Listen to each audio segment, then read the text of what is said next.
हरे कृष्णा कृष्णा कृष्णा कृष्णा हरे हरे राम राम राम हरे कृष्ण।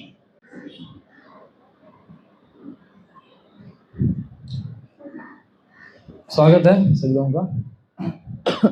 ओम अज्ञानतिमिरन्धस्य ज्ञानाञ्जनशलाकया चक्षुरुन्मिलितं येन तस्मै श्रीगुरवे नमः।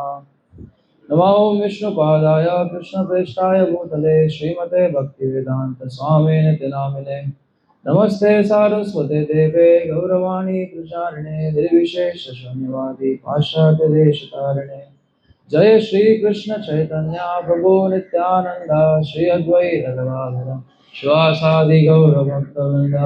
हरे कृष्णा कृष्णा कृष्णा हरे हरे हरे राम राम राम हरे हरे। हरे कृष्ण। तो आज से हम लोग जो षड गोस्वामी है, हमने सुना है षड गोस्वामी के बारे में? वृंदावन के 6 गोस्वामी ऐसा बोलते हैं, 6 गोस्वामी ऑफ वृंदावन। वो बहुत फेमस है। तो वृंदावन के बारे में सुना है आप लोग ने, है ना? कितने लोग जाके आ चुके हैं? तो अन्य लोगों ने सुना होगा कि बहुत क्षेत्र है, तीर्थ धाम है, वहां पे काफी लोग जाते हैं। भगवान की लीला स्थली है, मंदिर है बहुत सारे। वृंदावन को तो अभी सिटी ऑफ टेम्पल बोलते हैं कि वहां पे कम से कम 4 से 5 हजार मंदिर है आज के डेट में।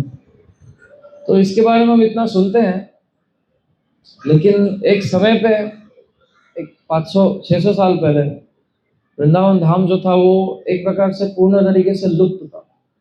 तो किसी को पता नहीं था कि वृंदावन धाम है। उतना पता था कि वहां पे वृंदावन धाम है, लेकिन वहां पे जो लीलाएं हैं भगवान की, लीला स्थली क्या कहाँ है, कुछ किसी को पता नहीं है।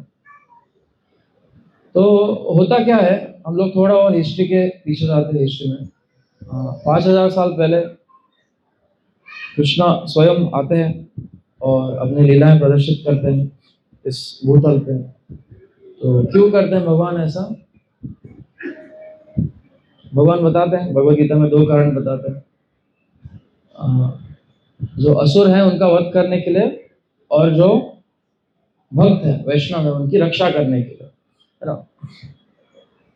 तो एक्चुअली असुरों का वध करना ये कोई बहुत बड़ा एक्चुअल कारण नहीं है, क्योंकि वो करना होता तो भगवान तो ऐसे ही कर लेते, है ना?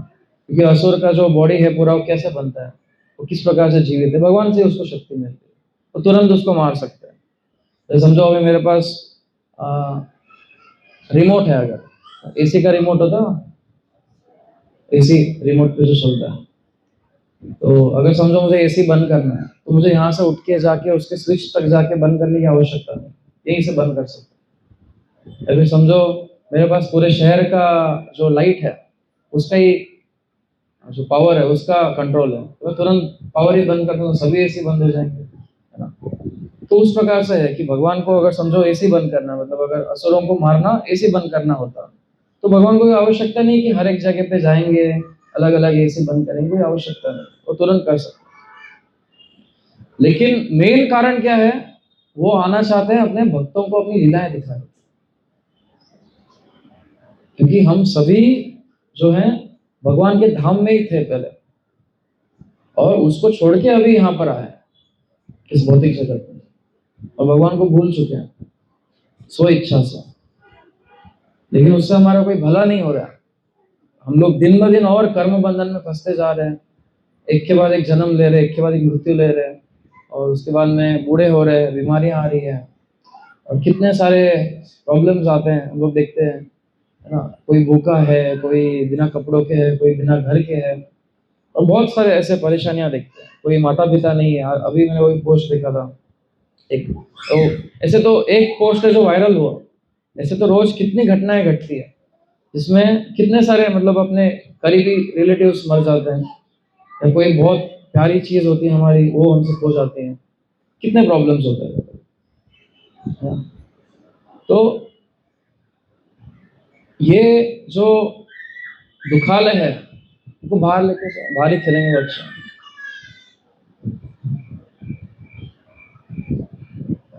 तो ये जो दुखालय है, यहाँ पे सभी जीवात्माएं सोच रहे हैं कि हम लोग यहाँ पे बहुत मजा कर रहे हैं, लेकिन एक्चुअली में कोई मजा नहीं कर रहा है। अगर कोई सोच कर भी रहा है गलती से, तो वो कुछ क्षणों के लिए, थोड़े समय के बाद वो क्या होगा, मजा उसका खत्म हो जाएगा, क्योंकि वो जिस शरीर में वो मजा कर रहा था उसी शरीर को उसको छोड़ना पड़ेगा, दूसरी स्थिति में चला जाएगा। तो इन जीवात्माओं को इस इल्यूजन से बाहर निकालने के लिए, इस आभास से बाहर निकालने के लिए कि हम लोग मजा कर रहे हैं, भगवान असली मजा क्या है वो दिखाने के लिए आते हैं, अपनी लीलाएं दिखाने के लिए।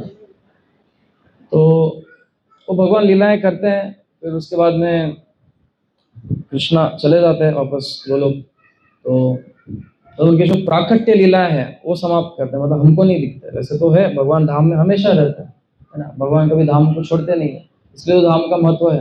वरना धाम का क्या महत्व रह जाता है, अगर भगवान चले गए सब खत्म हो गया वहां पर, ऐसा नहीं है। लेकिन जो प्राकट्य लीलाएं वो समाप्त करते हैं। उसके बाद में कुछ साल बीतते हैं, फिर हम देखते हैं कि जो यादव थे, तो भगवान आए थे, बहुत सारे जो अधर्मिक राजाएं हैं उनको मार के पृथ्वी का बोझ कम करने के लिए, इसलिए भगवान अवतरित हुए थे। तो बाकी अन्य राजाओं को तो मार दिया, लेकिन यदुकुल ही इतना बड़ा हो गया था, इतने सारे राजा हो गए, बलशाली राजा हो गए थे बहुत सारे यदुकुल में, जो बोझ बन रहे थे वापस धरती पे, इसलिए उनको लेके जाना था। ये बाह्य कारण बताते हैं कृष्ण, लेकिन अंतर्गत कारण क्या है, इंटरनल रीजन क्या है कि भगवान जब आते हैं तो अपने डिवोटीज को लेके आते हैं, भक्तों को लेके आते हैं, तो उन भक्तों को वापस लेके जाने के लिए कुछ तो कारण दिखाते हैं। तो इस प्रकार से वो क्या करते हैं, एक दिन ऐसे दिखाते हैं कि जितने भी यदुवंशी थे सब लोग सोमरस पीते हैं और सभी नशे में चले जाते हैं, और फिर एक दूसरे को मार के खुद लड़ाई करके खत्म हो जाते हैं नशे में। ऐसे कोई करेगा? बुद्धिमान व्यक्ति ऐसा नहीं करेगा। तो भगवान अपनी माया से उनको इस प्रकार से करके उनको यहाँ से लेके जाते हैं। लेकिन उसमें से एक रहते हैं वज्रनाभ करके, जो कृष्णा के ग्रैंडसन है। तो वज्रनाभ क्या करते हैं, वज्रनाभ भी बहुत बड़े डिवोटी होते हैं, और उनको इच्छा होती है कि कृष्णा के जो पास टाइम्स है वो अच्छे से याद रहे, इसके लिए वो उस टाइम के शांडिल्य मुनि है उनसे पूछते हैं कि क्या कर सकते हैं। तो वो उनको सब बताते हैं कि ये देखो, ये वृंदावन स्थान है, अभी लुप्त हो चुका है, लेकिन क्यों लुप्त हुआ उसका भी कारण बताते हैं कि कृष्णा जब आए थे वृंदावन में, जहाँ पे भी कृष्णा अपीयर होते हैं तो क्या करते हैं, अपने साथ डिवोटीज को वो मैनिफेस्ट करते हैं, सभी देवी देवताओं को वहाँ पे अपीयर करवाते हैं, डेमीगॉड्स को पहले से उनको बोलते हैं आने के लिए, उनके सभी पार्षद वहाँ पे आ जाते हैं, और जब वो जाने वाले होते हैं तो ये लोग भी उसके साथ चले जाते हैं, है ना।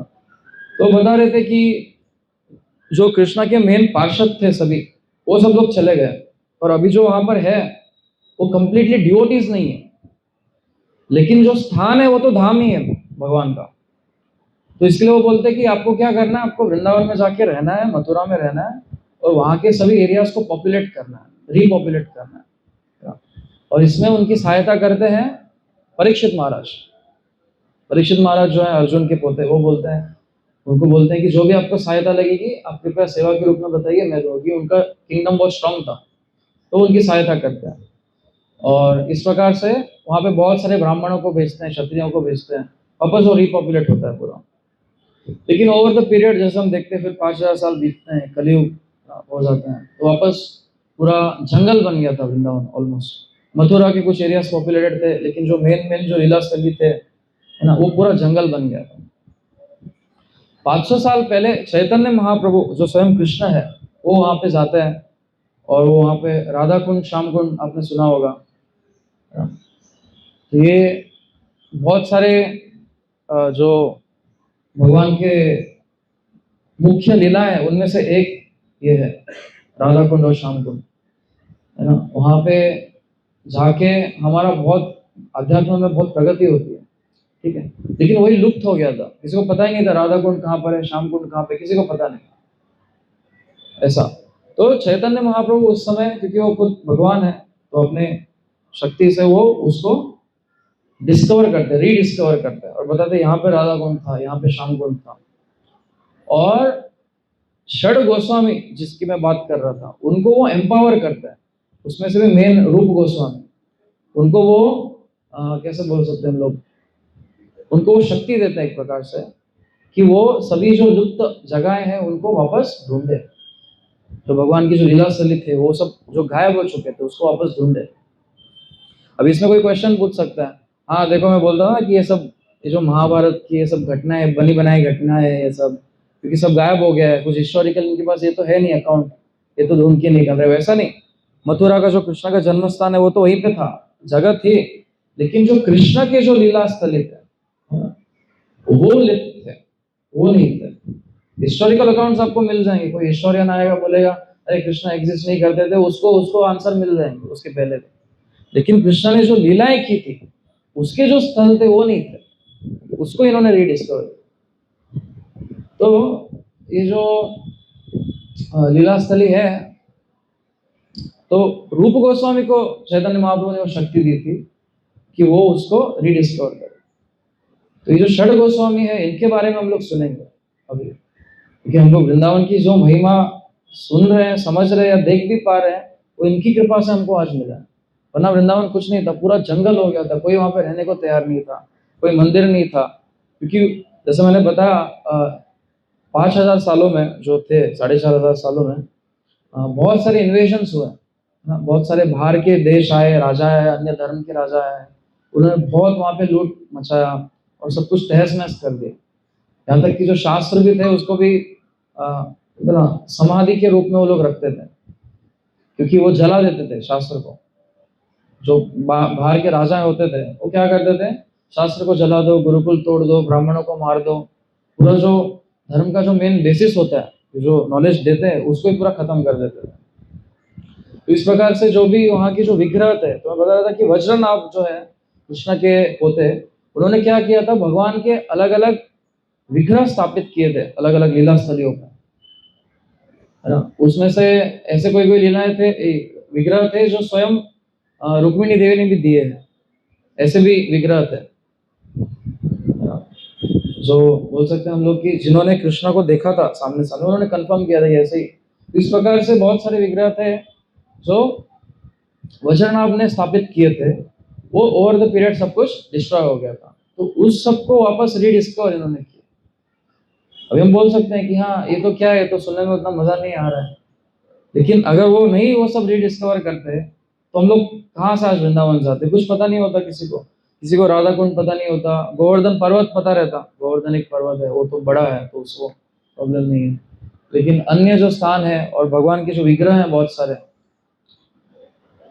तो ये जो षड गोस्वामी है, इनमें से अभी रूप गोस्वामी के बारे में थोड़ा हम लोग सुनते हैं, आने वाले सत्रों में हम लोग और डिटेल में सुनेंगे।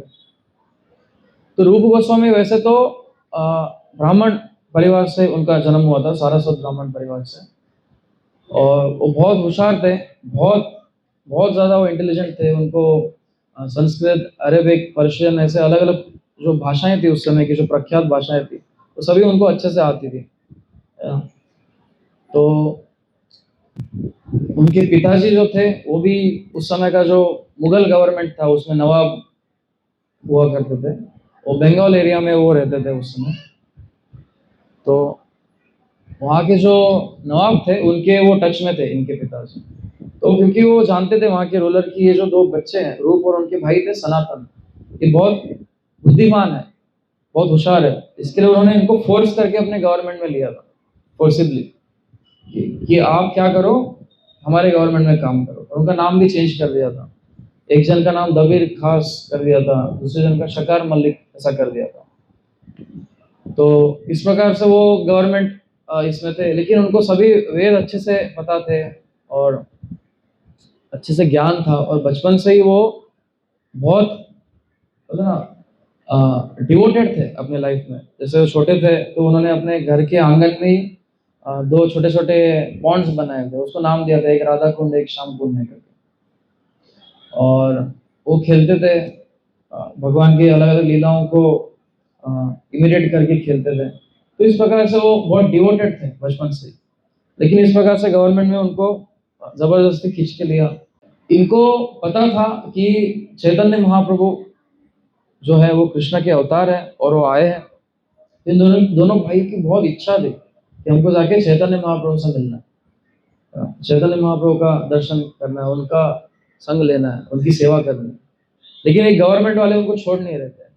ये जो नवाब थे ये क्या करते थे, ये स्वयं तो हमेशा नशे में लुप्त रहते थे हमेशा, और कुछ ध्यान नहीं देते थे गवर्नमेंट के कामकाज, पूरा इनके ऊपर छोड़ के रखा था, यही पूरा कामकाज देखते थे, नाम के लिए वो खाली थे। ये अगर कहीं जाएंगे तो उनका पूरा गवर्नमेंट का काम रुक जाएगा, इसके लिए वो इनको छोड़ने को तैयार नहीं थे, छुट्टी वट्टी कुछ ऐसा मिलता नहीं था। तो ये प्लान बनाते किस प्रकार से मैं इससे छूटूं, तो इससे वो भागते हैं। तो जब वो भागने का प्लान करते हैं उस समय तक का बहुत कम समय उन्होंने काम किया रहता है, फिर भी उसमें उनका जो, क्योंकि इतने हाई पोस्ट पे होते उनके बॉस बहुत पैसा मिलता है सैलरी, तो उनके पास एक शिप भर के गोल्ड कॉइन्स थे, ऐसा बोलते हैं। शिप शिप देखा कितना बड़ा होता है, ऐसे बिल्डिंग बिल्डिंग जितना 3 माला 4 माला इतना इतना भर के उनके पास गोल्ड कॉइन्स था, और इतना अच्छा पोस्ट था, तो वो कुछ आवश्यकता नहीं थी। अगर आगे हम लोग सुनेंगे किस प्रकार से वो, हम लोग बोला कि वो अलग अलग लीला स्थलियों किस प्रकार से उन्होंने ढूंढा, डिटेल में हम लोग अगला सत्र में सुनेंगे। अभी मैं थोड़ा फास्ट फॉरवर्ड करता हूँ, फिर बाद में ये बीच का हम लोग सुनेंगे।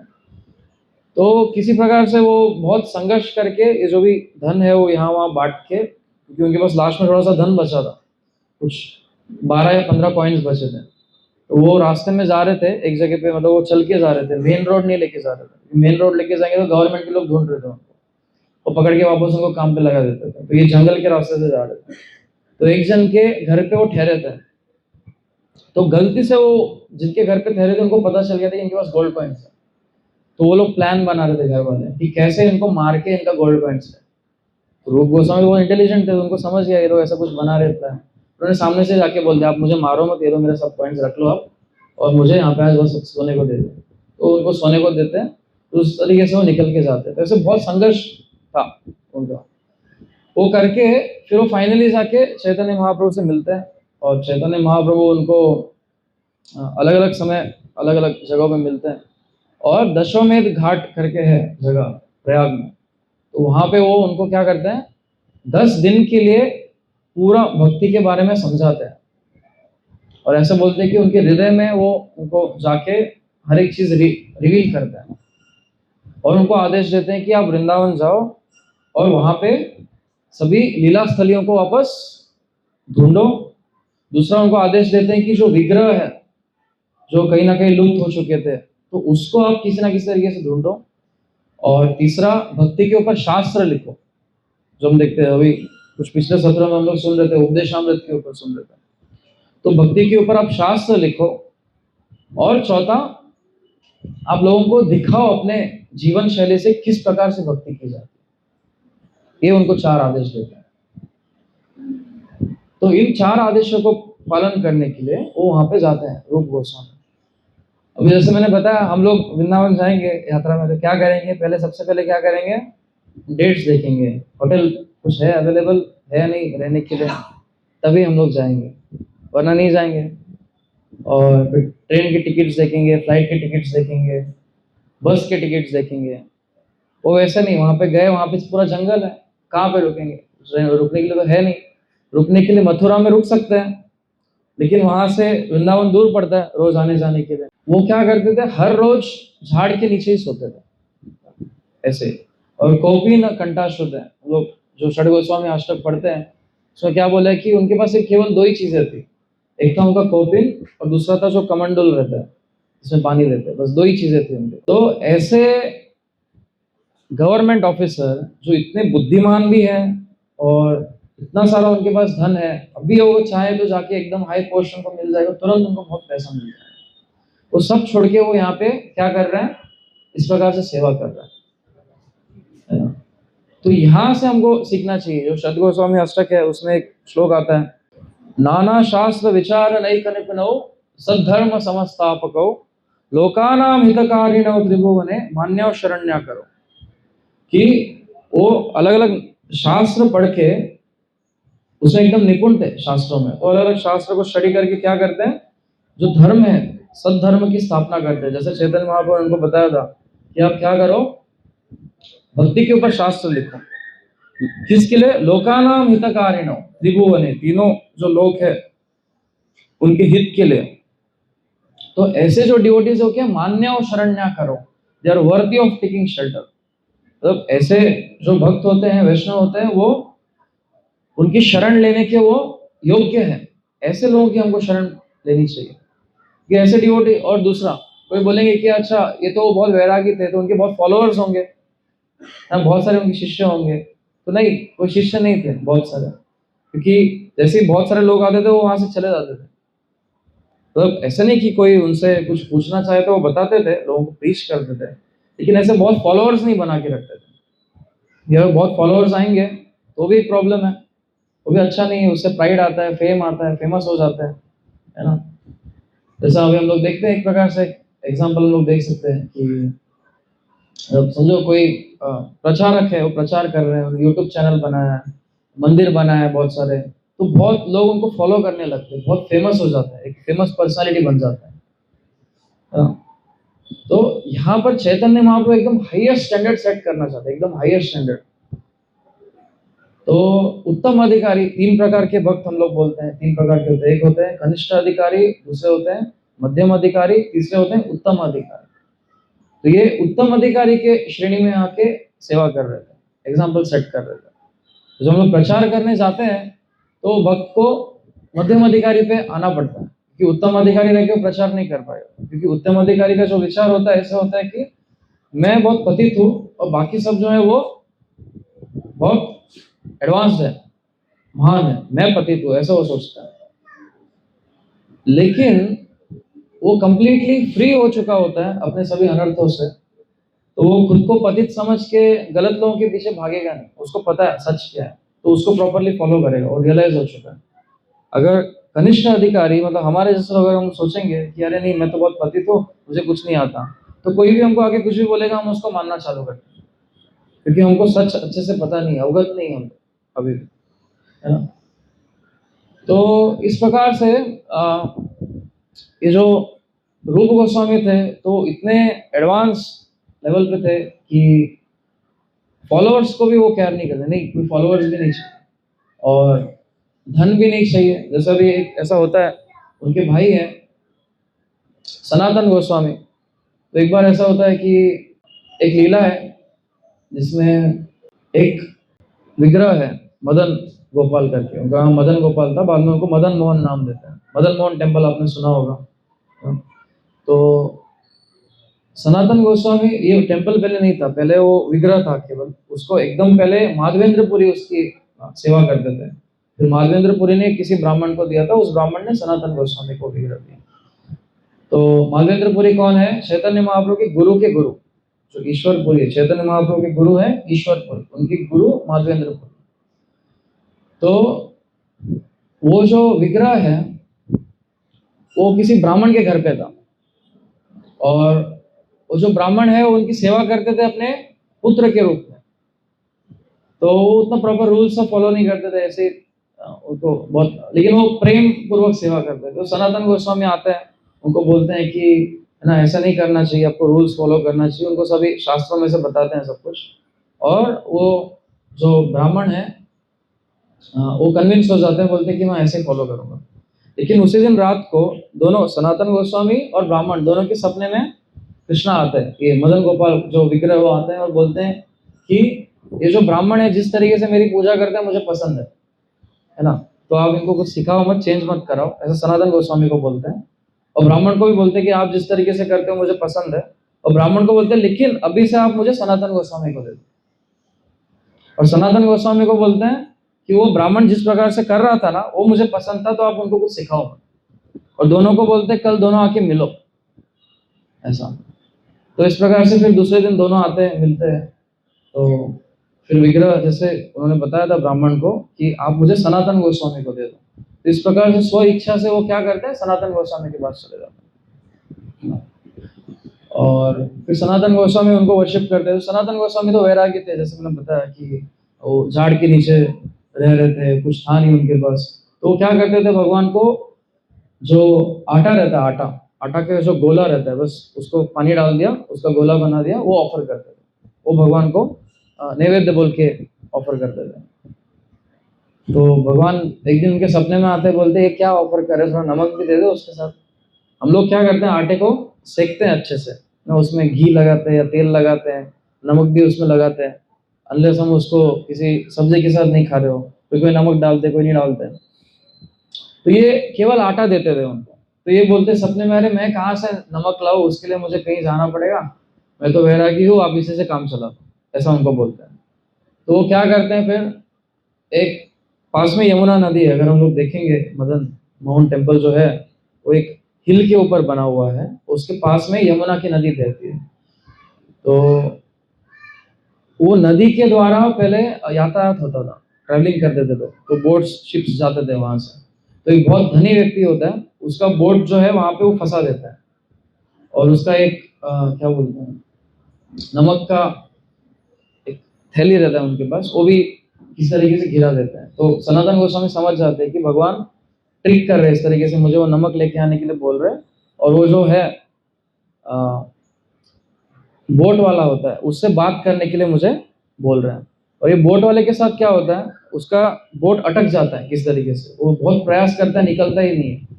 तो उसको एक छोटा बच्चा, काला बच्चा आके बोलता है कि, एक लड़का होता है, वो बोलता है कि आप एक काम करो, वहाँ पे ना सनातन बाबा करके रहते हैं, उनके पास जाओ, उनसे मदद लो, आपका बोट निकल जाएगा। तो इस तरीके से सनातन गोस्वामी को समझ में आता है, जो डिस्क्रिप्शन देते हैं कि कोई काला लड़का आता है, तो वहाँ पे कहाँ से लड़का आएगा कोई काला, है ना? तो सनातन गोस्वामी समझ जाते हैं कि ये कृष्णा एक उसको कर रहे हैं, तो वो जाके फिर वो बोट वाले से बात करते हैं। तो सनातन गोस्वामी थोड़ा सा उसको उसको मदद करे, तुरंत वो बोट निकल जाता है। तो वो बहुत खुश हो जाते हैं वो व्यक्ति, और बोलते हैं कि प्लीज बताइए मैं किस प्रकार से आपकी सेवा करूं। तो सनातन गोस्वामी उनको बोलते हैं कि ये मदन मोहन जो है, इनके लिए आप मंदिर बांध दीजिए। तो फिर वो मंदिर बांधते हैं बड़ा, और उनकी पूजा चालू करते हैं। लेकिन वो खुद नहीं करते हैं, वो जो मंदिर वो सब किसी और को एंट्रेंस कर देते हैं। तो इस प्रकार से इनकी लीलाएं हैं, बहुत सारी लीलाएं। तो इस प्रकार से इन्होंने क्या किया, वृंदावन को आज स्थापित किया। आज जो हम लोग वृंदावन देखते हैं, जैसे मैंने कहा 5-6 हजार मंदिर है, ये सभी 200-300-400 साल पहले चालू हुए। उसके पहले केवल 7 मेन टेम्पल्स थे, जिसको हम लोग गोस्वामी मंदिर बोलते हैं, गोस्वामी टेम्पल्स। जो ये गोस्वामी, षड गोस्वामी और उनके अन्य जो पार्षद थे, उन्होंने उसको इस्टेब्लिश किया था। तो इस प्रकार से इनकी महिमा है। तो हम लोग भक्ति करने का प्रयास तो कर रहे हैं, लेकिन बहुत सारे ऐसे नियम होते हैं, चीज़ें होती है जिसके बारे में हमको कुछ चीज़ें पता है, कुछ चीज़ें नहीं पता है, पता होकर भी कुछ चीज़ें हम लोग पालन नहीं करते। तो ऐसे जो महान वैष्णव है ना, उनके बारे में सुनने मात्र से हमारा बहुत प्यूरिफिकेशन होता है, इससे हम लोग कुछ थोड़ा थोड़ा भक्ति के बारे में समझ पाते हैं, भक्ति क्या है। तो इनके बारे में हमको सुनना चाहिए और प्यूरिफिकेशन करना चाहिए।